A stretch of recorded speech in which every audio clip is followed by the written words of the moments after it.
কারণ মাথা আমরা প্রথমে এভাবে মাথা কাত করে যেদিকে কাত করব তার উল্টা দিকে হাত দিয়ে চাপ দিব, চাপ দিয়ে এরকম আস্তে আস্তে করে একটু সামনে আগাবো, এভাবে করে করে স্ট্রেচ করব।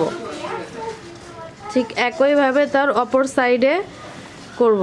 আমরা হাত দিয়ে উপরের দিকে চাপ দেব, নিচে নামাবো, উপরের দিকে চাপ দেব, নিচে নামাবো, এভাবে করে স্ট্রেচ করব। এরপরে মাথা 45 ডিগ্রি ঘুরিয়ে মাথার পিছনে এভাবে হাত রেখে উপরের দিকে চাপ দেব এবং নিচে নামাবো। ঠিক একইভাবে তার অপর সাইডে করব।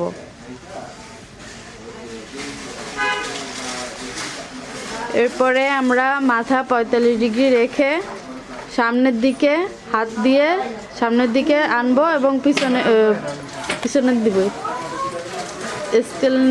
এটা স্কেলিনিয়া মাসেল স্ট্রেস হয়, সামনের দিকে আনবো এবং এভাবে করে আমরা পিছনের দিকে চাপ দেব। ঠিক একইভাবে 45 ডিগ্রি করে সামনের দিকে আনবো এবং পিছনের দিকে এভাবে করে মাসেলটা স্ট্রেস করব। এটা 3 স্টেপে করতে হবে। এরপরে হচ্ছে গিয়ে আমরা মাথা এরকম করে পিছনে হাত দিয়ে পিছনের দিকে নিব এবং সামনে চাপ দিব।